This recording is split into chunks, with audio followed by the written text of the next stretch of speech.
Hello friends, मैं हूं सन्मय प्रकाश और आप देख रहे हैं यूट्यूब चैनल सरकारी जॉब न्यूज़। तो आज के इस करंट पर स्टूडियो में कई टॉपिक हैं, जैसे नेपाल के नए प्राइम मिनिस्टर ने शपथ ले ली है, भारत से कैसे रिश्ते रहे हैं, क्या सोच है, ये सब जानेंगे। चीन का अमेरिका से सीधा तनातनी और ज़्यादा बढ़ गया है। चीन ने चेतावनी दी है अमेरिका को कि आप एक उनके पड़ोसी देश में बम बारूद क्यों रख रहे हो। इसको लेकर यूके में नए उच्चायुक्त भारत के नियुक्त हुए हैं। आज़ाद भारत का दूसरा राज्य जिसने यूसीसी बिल पारित किया है। ओआईसी में क्या है ना, इंटरनेशनल ओलंपिक कमेटी ने फैसला ले लिया है कि ट्रांसजेंडर को हम नहीं खेलने देंगे, महिला कैटेगरी में, पुरुष में खेल सकता है। तो क्या हुआ है मामला, वो चर्चा करेंगे। और भी कई सारे महत्वपूर्ण टॉपिक्स हैं, क्वेश्चंस हैं। तो शुरू करते दोस्तों। और पहला महत्वपूर्ण प्रश्न, नेपाल के 47वें प्रधानमंत्री के रूप में किसने शपथ ली है? नाम याद रखना है, पड़ोसी देश का मामला है, बालेन शाह नाम है इनका। ठीक है, तो उन्होंने शपथ ली है कल ही, यानी मतलब अब नेपाल के नए प्राइम मिनिस्टर बन चुके हैं। देखिए, नेपाल में जेनजी आंदोलन हुआ था और उसने जो सत्ता परिवर्तन किया वो पूरी हो चुकी है अब। तो 35 साल के हैं ये बालेन शाह। उन्होंने 27 मार्च को नेपाल के 47वें प्रधानमंत्री पद की शपथ ली। और शपथ किसने दिलाई? वहां के राष्ट्रपति का नाम क्या है नेपाल के? रामचंद्र पौडेल। ठीक है, और ये बालेन शाह जो है वो नेपाल के सबसे युवा प्रधानमंत्री हैं। वो एक रैपर थे और धीरे धीरे इतनी पॉपुलैरिटी बढ़ी, वो मेयर बने काठमांडू के, उसका अब प्रधानमंत्री पद तक पहुंच गए हैं। उनकी पार्टी का नाम है राष्ट्रीय स्वतंत्र पार्टी। तो उसने 5 मार्च को जो चुनाव हुआ था उसमें मतलब 2/3 बहुमत हासिल कर लिया था। ओके, और किसको हराया था? 4 बार के प्रधानमंत्री रह चुके केपी शर्मा ओली को उन्होंने हरा दिया था उन्हीं के गढ़ में जाकर। ओके, तो ये एक महत्वपूर्ण बात है। बालेन शाह जो है उनका जन्म हुआ था काठमांडू में, बौद्ध मूल के मैथिली मधेशी परिवार में हुआ था। और मधेशी जो होता है नेपाल के जो तराई इलाके हैं, तराई मतलब मैदानी इलाके, अब दक्षिणी इलाके का, वो सब होते हैं। तो उनकी भाषा संस्कृति वो उत्तर प्रदेश बिहार के लोगों से मिली जुली हुई होती है। अच्छा, उन्होंने ना स्कूलिंग तो वहीं की थी, लेकिन कॉलेज में यहाँ पर कर्नाटक में जो विश्वेश्वरैया टेक्नोलॉजी यूनिवर्सिटी है, वहाँ से स्ट्रक्चरल इंजीनियरिंग जो है ना, उन्होंने ये इंजीनियरिंग का काम किया था। रैपर बहुत शानदार रहे हैं वो, हिप हॉप रैपर। लेकिन भारत के प्रति जो है ना उनका रुख थोड़ा सही नहीं रहा है। एमटेक की पढ़ाई भले ही उन्होंने भारत से की, लेकिन 2022 में वो जब काठमांडू के मेयर बने थे तो उसके बाद से ही भारत विरोधी जो उनका रुख है वो काफ़ी चर्चा में रहा है। उन्होंने अपनी छवि वहाँ पर नेपाल में राष्ट्रवादी नेता के तौर पर बनाई। 2022 में मेयर रहते हुए फिल्म जो आई थी ना, एक आदि पुरुष, उससे नाराज हो गए थे और काठमांडू में भारतीय फिल्में बैन कर दी थी। उनका आरोप था कि आदि पुरुष में सीता को भारत की बेटी बताया गया है, जो उनका कहना था कि नेपाल का अपमान है। हालांकि वहां की कोर्ट ने फैसले दिए थे और फिर बैन को हटा दिया था। तो बालेन शाह का गुस्सा यहीं पर शांत नहीं हुआ था। उस समय उन्होंने सोशल मीडिया पर नेपाल सरकार, कोर्ट, इन सबको भारत का गुलाम बता दिया था। बाद के दिनों में 2023 की बात है, जब भारत की जो नई संसद है, जो नया संसद भवन है, वहां पर भित्ति चित्र लगाया गया था अशोक साम्राज्य के विस्तार को लेकर। तो उसको दर्शाया गया था। तो मीडिया ने क्या किया, अखंड भारत का नक्शा एक तरह से पेश किया था उसको। तो इसके जवाब में बालेन शाह जो उस वक्त मेयर थे काठमांडू के, तो उन्होंने अपने ऑफिस में ग्रेटर नेपाल का ये मैप लगा दिया था कि भविष्य में हमारा, यानी इनका जो नेपाल है वो ग्रेटर नेपाल हो जाएगा। और इसमें भारत के कई जगहों को नेपाल का हिस्सा बताया गया था। खासतौर पे आप इधर देखिए, ये पूरा उत्तराखंड का इलाका, इधर आपका हिमाचल प्रदेश का इलाका, इधर उत्तर प्रदेश, कुछ ये इधर का हिस्सा बिहार का और पश्चिम बंगाल का, ठीक है, कुछ हिस्सा। तो ये सब ग्रेटर नेपाल, उन्होंने कहा था कि ये सब ग्रेटर नेपाल जो है सपना और पूरा करेंगे। तो ये आप सोचिए कि क्या भारत के प्रति उनकी सोच रही है। ठीक है, तो इतनी तीखी सोच रही है। हालांकि ऐसा होता है कि जब व्यक्ति पॉलिटिक्स करता है तो उस समय बहुत कुछ बातें करता है विरोध में, दूसरे देशों के विरोध में, लेकिन जब वो असली सत्ता में आता है तो फिर उसको संयम बरतना पड़ता है और देशों की जो जियो पॉलिटिक्स चल रही है उसके अनुसार करना पड़ता है। तो शायद आगे ये इसी तरह से करेंगे। तो ये जो बालेन शाह हैं वो नेपाल में जो पूरा बवाल हुआ था, जेनजी आंदोलन हुआ था, उसी के ये जनक माने जाते हैं। ठीक है, तो मतलब उसी के निकल कर ये प्रधानमंत्री के रूप में निकले हैं ये। और जेनजी आंदोलन में बड़ी भूमिका इनकी भी रही है। ये सीधे नहीं रहे, लेकिन परोक्ष रूप से ये सोशल मीडिया के जरिए एक्टिव थे उस दौरान। इंपॉर्टेंट था, पड़ोसी देश है, इसलिए थोड़ा सा जानकारी थोड़ी सी आपको ज्यादा जरूरी थी, इसे थोड़ा डिटेल बताया। अब आगे बढ़ते हैं, और ये भी बहुत ही जबरदस्त क्वेश्चन है, टॉपिक है। क्वेश्चन क्या होगा? अमेरिकी नेतृत्व वाले देशों ने प्रशांत महासागर क्षेत्र के किस देश में ammunition assembly and production line बनाने के लिए फंडिंग का आकलन किया? उस पर सहमति जताई गई है, जिस पर चीन ने चेतावनी जारी की है सीधे तौर पर अमेरिका को। आंसर क्या होगा? फिलीपींस। ठीक है, और ये न्यूज देख रहे हैं, China wants US against building arms facility in Philippines. Sorry.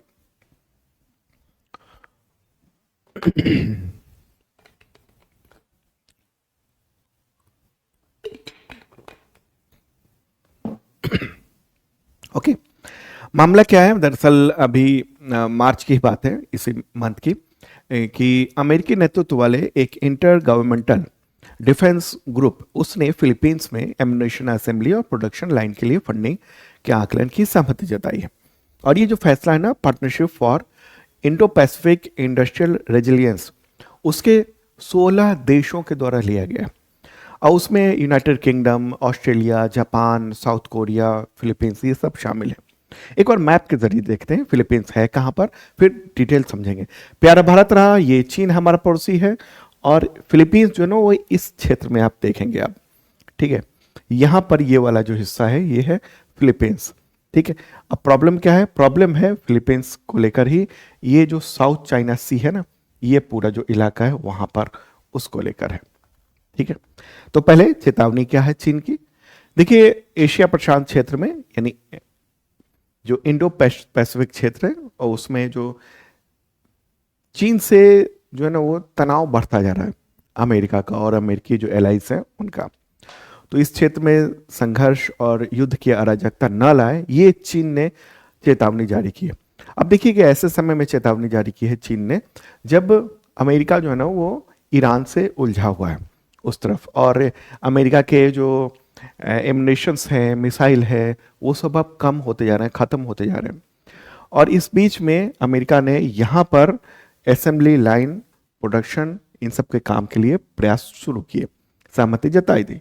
उसी पर चीन ने ये चेतावनी दी है उसी प्रक्रिया में कि अब इस क्षेत्र में तो ज़्यादा तनाव की स्थिति न रखें, संघर्ष और युद्ध की अराजकता न लाएं यहाँ पर।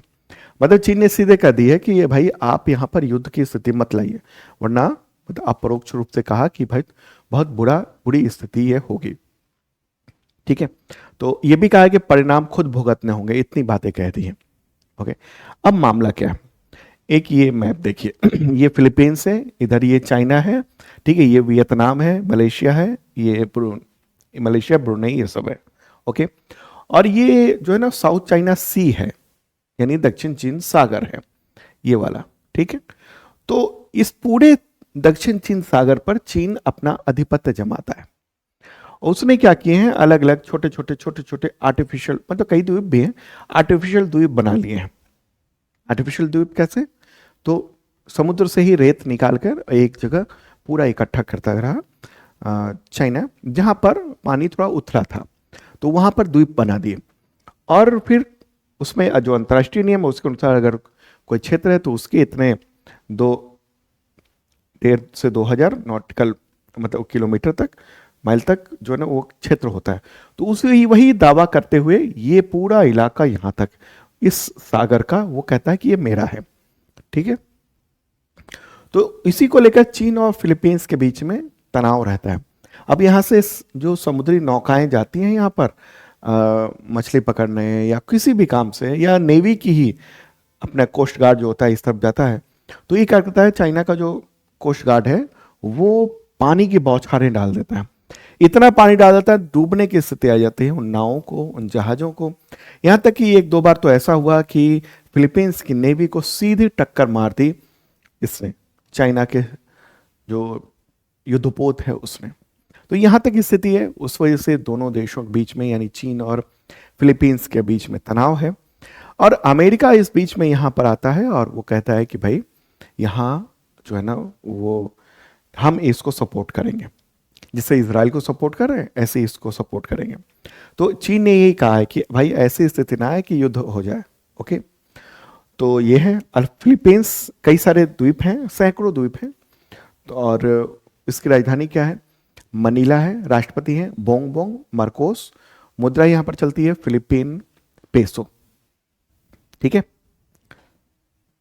तो न्यूज भी है यहां पर। अगला क्वेश्चन, गृह मंत्रालय के अनुसार 2024-25 की जो रिपोर्ट है, अभी रिपोर्ट आई है लेकिन 24-25 का डेटा है, उसके अनुसार किस कानून के तहत केंद्र सरकार ने 31 मार्च 2025 तक 1,11,185 संदिग्ध ऑनलाइन कंटेंट ब्लॉक किए? आंसर होगा सूचना प्रौद्योगिकी अधिनियम 2000 यानी आईटी एक्ट 2000। उसकी धारा है 79(3)(b, उसी के तहत ये किया है। तो ये न्यूज़ भी आप देख रहे हैं कि हर दिन एवरेज में 290 टेक डाउन किए गए। टेक डाउन मतलब कि जो सोशल मीडिया पर पोस्ट आप कर रहे हैं वो सरकार को अच्छी नहीं लगी और उसने सोशल मीडिया कंपनी को कहा कि इसको हटा दिया जाए। ठीक है, नोटिस जारी करता है। ओके, तो ये जो खबर है वो अभी ये खबर आई है मार्च 26 में। ओके, तो ये है महत्वपूर्ण बात कि सरकार किस तरीके से ये काम कर रही है। सोशल मीडिया पर कोई भी संदिग्ध कंटेंट आ रहा है उसको हटा रही है। ठीक है, तो ये है महत्वपूर्ण बात। और एक और बात, इतना ही नहीं है कि हटा रही है, लेकिन उससे पहले एक चीज़ और। हाँ, ये जो डेटा है ना, जो ये डेटा आया है यहाँ पर, टोटल जो संख्या आप देख रहे हैं इतना, ये Indian computer emergency response team उसके द्वारा ट्रैक किया जाता है और साइबर खतरे से निपटने वाली एक राष्ट्रीय एजेंसी है। 2000 मतलब इस डेटा की जानकारी भी मार्च में सरकार ने दी है। कानूनी प्रावधान यही है कि सूचना प्रौद्योगिकी अधिनियम आईटी एक्ट 2000 की धारा 79(1) के तहत ऑनलाइन प्लेटफॉर्म पर यूजर्स के द्वारा जो पोस्ट किए जाते हैं कंटेंट, तो उसके लिए सोशल मीडिया कंपनियां जिम्मेदार नहीं होंगी। मतलब हमने डाला तो सोशल मीडिया कंपनी जिम्मेदार नहीं है। हाँ, उसमें ये लिखा हो प्रावधान कि धारा 79(3)(b के तहत यदि सोशल मीडिया प्लेटफॉर्म जो है ना वो सरकार के द्वारा चिन्हित कंटेंट को नहीं हटाता है तो उसको सेफ हार्बर की सुरक्षा नहीं मिलेगी। सेफ हार्बर की सुरक्षा मिली हुई तमाम कंपनियों को वो ऐसा मतलब कानूनी संरक्षण है जिसमें ऑनलाइन प्लेटफॉर्म को यूजर्स के कंटेंट के लिए जिम्मेदार नहीं ठहराया जाता है, कुछ शर्तों के साथ। शर्त यह है कि पहले यह था कि 3 घंटे के अंदर में कंटेंट को हटाना अनिवार्य होता था, अब वो 1 घंटा कर दिया गया है कि सरकार नोटिस जारी करेगी और 1 घंटे के अंदर में वो कंटेंट हटा दिया जाएगा। ठीक है, तो ये है। तमाम कंपनियों ने पहले विरोध किया था लेकिन फिर अदालत वगैरह ने भी कह दिया कि ठीक है, कानून तो सही है। ओके, आलोचना भी हुई थी। और हाल के दिनों में सोशल मीडिया पर जो कंटेंट हटाने को लेकर बहुत सारे विवाद भी सामने आए हैं। ठीक है, विशेष तौर पर प्रधानमंत्री नरेंद्र मोदी से जुड़े हुए जो पोस्ट हैं, कंटेंट है, सरकार की आलोचना को लेकर है, तो उन सब को जो है ना सरकार टेक डाउन कर रही है लगातार। क्रिटिसिज्म अगर प्राइम मिनिस्टर नरेंद्र मोदी की कर रहा है कोई, कई ऐसे वीडियोस कंटेंट वो हटाने को कहा गया है, हटा दिया गया है। सटायर प्राइम मिनिस्टर पर किया जा रहा है, वो यूजीसी रेगुलेशंस पे जो कुछ टारगेटेड गवर्नमेंट पर टारगेट किया गया था, वो सब चीज़ें वो हटाई जा रही हैं। एक खास तौर पर हटाया गया है जो जिस पर काफ़ी चर्चा रही है, खीखी को लेकर एक कई वीडियो बनाए गए थे, खासतौर पर उसको हटाया जा रहा है। ठीक है, तो ये है पूरे का मामला। आलोचक यही कर रहे हैं कि इन कानूनों का इस्तेमाल सरकार जो है ना वो अपने खिलाफ जो आवाज़ें हैं उसको दबाने के लिए भी कर रही है। जो स्वतंत्र आवाज़ है, जो अभिव्यक्ति की आज़ादी है, उसको पूरी तरह से कुचलने का काम सरकार की ओर से हो रहा है। सरकार का कहना है कि ये हम इसलिए कर रहे हैं क्योंकि ये देश की सुरक्षा का मामला है। ठीक है, क्लियर होगी बात। चलिए आगे बढ़ते हैं। यूनाइटेड किंगडम में, यानी ब्रिटेन कह लीजिए, ग्रेट ब्रिटेन कह लीजिए, यूनाइटेड किंगडम कह लीजिए, तो हालांकि तीनों अलग अलग चीज़ें हैं, बताते हैं आगे। तो यूनाइटेड किंगडम में भारत के नए उच्चायुक्त मार्च 2026 में कौन नियुक्त हुए हैं, यानी हाई कमिश्नर? आंसर होगा पेरियासामी कुमारन। पेरियासामी कुमारन। और ये न्यूज़ भी आप देख रहे हैं कि उनको नियुक्त किया गया, फोटोग्राफ ये रहा। इससे पहले ये विदेश मंत्रालय में विशेष सचिव के तौर पर काम कर रहे थे और तो इनकी नियुक्ति की गई है। अच्छा, इनसे पहले कौन थे उच्चायुक्त यूनाइटेड किंगडम में? तो वो थे विक्रम दौरे स्वामी। अच्छा, विक्रम दौरे स्वामी को कहाँ भेजा गया है? उनको चीन का राजदूत बनाया गया। क्लियर होगी बात? तो देखिए, ये जो है ना यूनाइटेड किंगडम, वो मल्टी नेशन कंट्री है, ठीक है, अलबेला कंट्री है जो मल्टी नेशन है, मतलब वहाँ कई सारे नेशन है। कौन कौन से नेशन है? एक इंग्लैंड है, ठीक है, एक वेल्स है, ओके, एक नॉर्दर्न आयरलैंड है और एक स्कॉटलैंड है, ठीक है। तो ये इतने सारे मिलकर वो यूनाइटेड किंगडम बनता है। क्लियर हो गई बात? आगे बढ़ते हैं, उससे पहले बताऊं कि इसका पीडीएफ अवेलेबल है इस वीडियो के डिस्क्रिप्शन में, और अगर आप करंट अफेयर्स की शानदार तैयारी करना चाहते हैं तो शार्प लर्निंग ऐप है, वो डाउनलोड कर सकते हैं और इसके जरिए आपके पूरा इकोसिस्टम है वहां पर करंट अफेयर्स की तैयारी के लिए खास तौर पर, ठीक है। क्योंकि हर सब्जेक्ट की तैयारी तो आप कर पाते हैं, लेकिन करंट अफेयर्स वो स्पेशल चीज है, उससे रिलेटेड क्वेश्चन बहुत आते हैं। तो दो तरह के मेंबरशिप प्लान है शार्प लर्निंग ऐप पर। एक बेसिक मेंबरशिप प्लान है जो कि एसएससी टीचर, रेलवे पुलिस, इन सब के लेवल का है। दूसरा एसपीसीएस लेवल का, यूपीएससी, स्टेट पीसीएस, इन सब के लेवल का है। और इसमें मिलता क्या है? पिछले 2 सालों के करंट अफेयर्स के कंटेंट मिलते हैं, मतलब पीडीएफ, वीडियो, टेस्ट, और अगले 1 साल तक यानी 365 दिनों तक अपडेट आपको मिलता रहेगा। तो अभी 2026 का पूरा मिलेगा, 2027 का मिलेगा, मतलब 365 दिनों तक अभी से, और पिछले 2025, 24 से सब मिल जाएगा। तो वीकली, मंथली, क्वार्टरली, ईयरली, ये सब चीज़ें मिलेंगी आपको। वीडियो तो आपको यूट्यूब पे मिल जाएगा, लेकिन पीडीएफ वगैरह जो है ना वीकली, मंथली, क्वार्टरली का, वो आपको ऐप पे ही मिलता है। और मॉक टेस्ट भी खास तौर पे।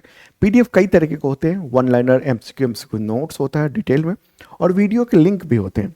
जैसे आप जो फिलीपींस वाला मामला है उसको पढ़ के अगर आपको जो है ना वो मैपिंग समझ में नहीं आ रही, तो आप वो क्लिक करेंगे, वीडियो ओपन हो जाएगा और मैप पूरा समझ में आ जाएगा, ठीक है। मैपिंग वहां से समझ सकते हैं आप, ठीक है। तो ये है इंपॉर्टेंट, आप शार्प लर्निंग ऐप है, गूगल प्ले से डाउनलोड कर सकते हैं। चलिए हम आगे बढ़ते हैं और अगला क्वेश्चन लेते हैं। नस्लीय भेदभाव के उन्मूलन का अंतर्राष्ट्रीय दिवस कब मनाया जाता है? तो 21 मार्च को मनाया जाता है। 21 मार्च, ठीक है। क्यों मनाया जाता है? इसी दिन 1960 में 1960 में दक्षिण अफ्रीका के शार्पविले में पुलिस के द्वारा रंग भेद कानून के खिलाफ जो शांतिपूर्ण प्रदर्शन कर रहे थे उन प्रदर्शनकारियों पर गोली चलाई थी और बड़ी संख्या में लोग मारे गए थे। तो उसी की स्मृति में, उसी की याद में संयुक्त राष्ट्र महासभा ने इस दिवस को शुरू किया था, जो पूरी दुनिया में मनाया जाता है, ठीक है। तो संयुक्त राष्ट्र के द्वारा घोषित है। संयुक्त राष्ट्र के महासचिव कौन है अभी? तो एंटोनियो गुटेरेस है। अगला क्वेश्चन, उत्तराखंड के बाद आजाद भारत का दूसरा राज्य कौन बना जिसने यूनिफॉर्म सिविल कोड यानी यूसीसी बिल को पास कर दिया है 2026? आंसर क्या होगा? गुजरात, ठीक है, गुजरात है दूसरा राज्य। Gujarat passes UCC bill after 8th hour debate, ठीक है। अपोजिशन ने ऑब्जेक्ट किया था, उस पर 8 घंटे का डिबेट हुई और उत्तराखंड के बाद ऐसा पहला राज्य है आजाद भारत का, ठीक है। अगर हम सीधे भारत का कहेंगे तो तीसरा राज्य होगा। पहला जो राज्य है वो गोवा है, हालांकि गोवा जो पुर्तगाली शासन के दौरान यानी आजादी से पहले वहां पर यूसीसी टाइप का बिल वहां है, ओके। आजाद भारत के बाद की बात करेंगे तो पहला उत्तराखंड, फिर गुजरात है। तो 24 मार्च को गुजरात विधानसभा ने ये बिल पारित कर दिया है, ओके। तो ये है महत्वपूर्ण ये बात, ओके। तो गुजरात का मैप भी आप देख रहे हैं, ये है प्यारा भारत, उसमें ये गुजरात है, ओके। तो ये है महत्वपूर्ण बात। अच्छा, ये जो यूसीसी है ये होता क्या है? देखिए, आमतौर पर ना देश में 2 तरह के कानून होते हैं, एक क्रिमिनल लॉ और एक सिविल लॉ। क्रिमिनल लॉ में क्या होता है? चोरी, लूट, मारपीट, हत्या, धोखाधड़ी, ये सब आपराधिक मामले की सुनवाई होती है। इसमें सभी धर्मों, सभी समुदाय, उन सब के लिए एक ही तरह के कोर्ट, एक ही प्रोसीजर और एक ही तरह के सजा का प्रावधान होता है। दूसरा होता है सिविल लॉ, ठीक है। सिविल लॉ में क्या होता है? उसमें शादी ब्याह, संपत्ति, इन सब से जुड़े हुए मामले होते हैं।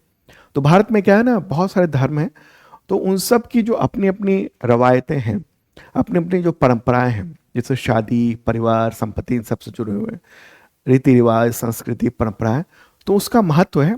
तो इस कानून में उनको जगह दी गई है कि उनके धर्म के अनुसार वो अपना चीज़ों को कर सकते हैं, तो उसको पर्सनल लॉ कहा जाता है। जैसे मुस्लिमों में शादी, संपत्ति का बंटवारा, वो मुस्लिम पर्सनल लॉ के जरिए होता है, जबकि हिंदुओं में हिंदू मैरिज एक्ट के जरिए होता है। इसी तरीके से ईसाई और सिखों के लिए भी अलग से पर्सनल लॉ इस देश में बने हुए हैं। तो अब यूसीसी में क्या बदलेगा राज्य में? देखिए, पर्सनल लॉ को खत्म कर दिया गया है और सभी के लिए एक जैसा कानून का प्रावधान है। यानी गुजरात में रहने वाले हर नागरिक निजी मामले में किसी मतलब उनके लिए सब समान कानून होगा, चाहे वो किसी भी धर्म को, जाति के क्यों ना हो। जैसे पर्सनल लॉ के तहत मुस्लिम जो है ना मुस्लिम पुरुष जो है वो 4 शादी कर सकते हैं, लेकिन हिंदू मैरिज एक्ट के तहत पहली पत्नी के रहते हुए दूसरी शादी करना अपराध है। तो एक तरह का कानून बन रहा है इसमें कि दोनों धर्मों के लोगों को ये मानना पड़ेगा, ठीक है, या हर धर्म के लोगों को ये मानना पड़ेगा। अब इसमें देखेंगे कि क्या क्या खास बातें हैं। एक विवाह प्रथा को सख्ती से लागू किया जा रहा है, ठीक है।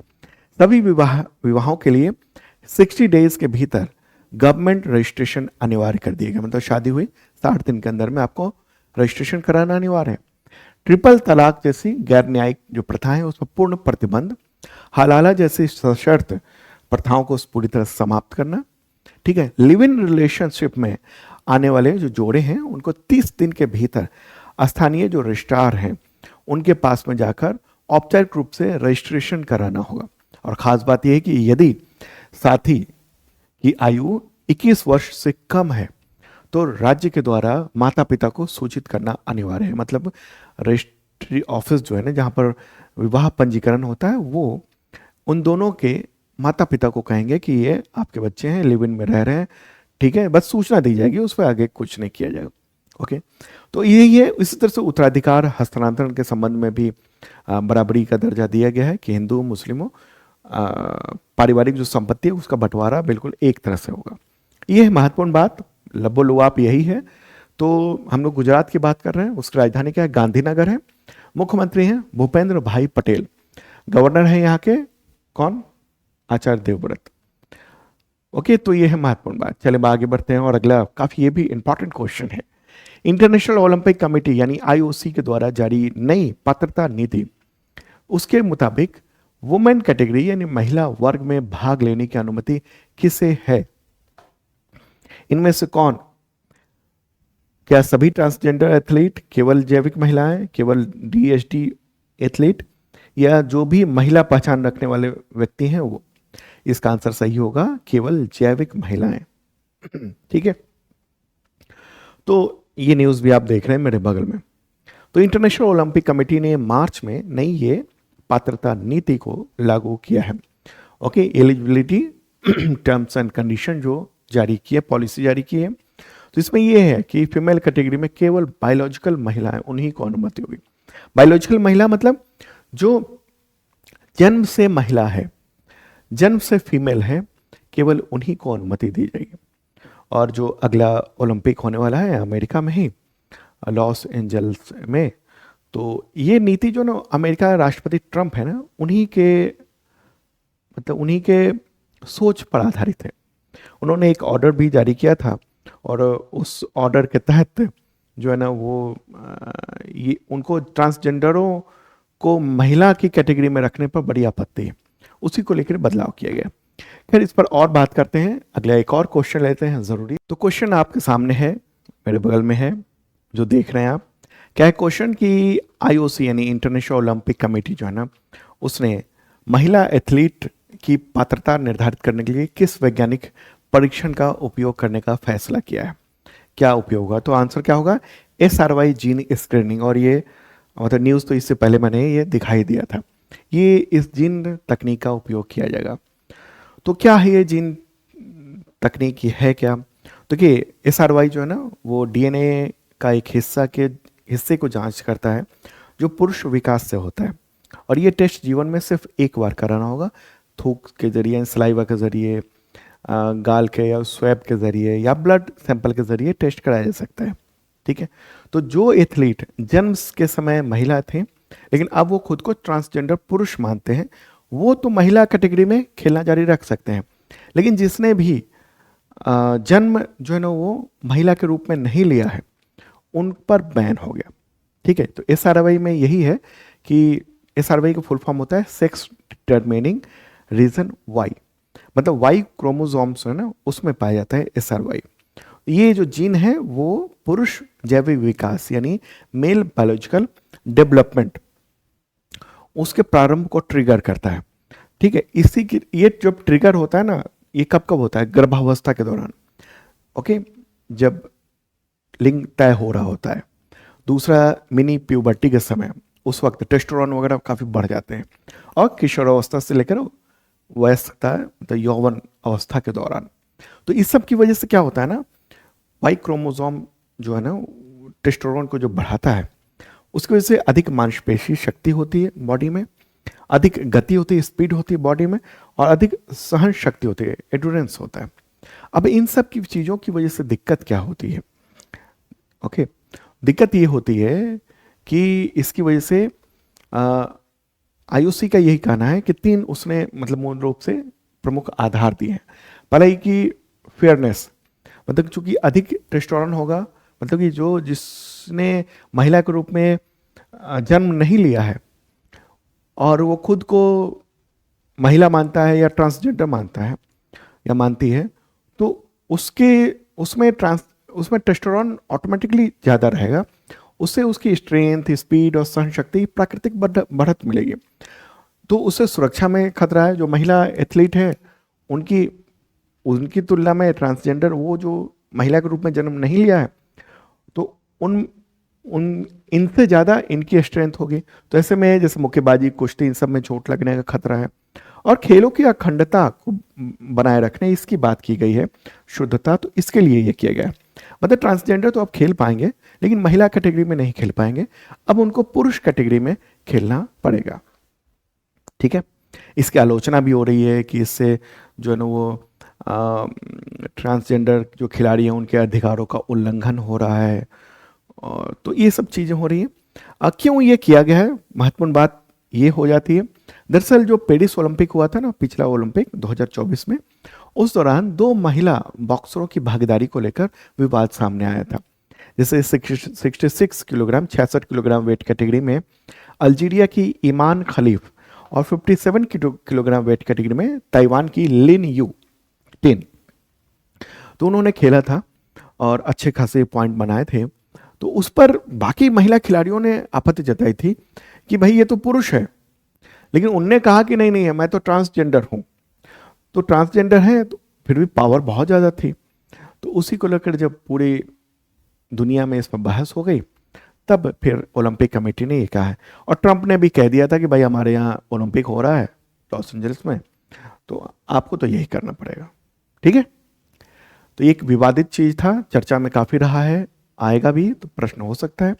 इसमें विज्ञान का भी मामला आ गया।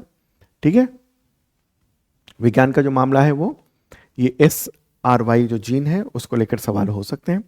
अब चलें, अब आगे बढ़ते हैं और अगला क्वेश्चन लेते हैं। ब्रिक्स CCI वी एनुअल वुमेन समिट 2026 में women empowerment trailblazer award, इससे किसे सम्मानित किया गया है? आंसर क्या होगा? कल्पना सोरेन। ठीक है, कल्पना सोरेन कौन है? झारखंड के जो मुख्यमंत्री हैं हेमंत सोरेन, उनकी पत्नी हैं और वहाँ विधायक भी हैं झारखंड में।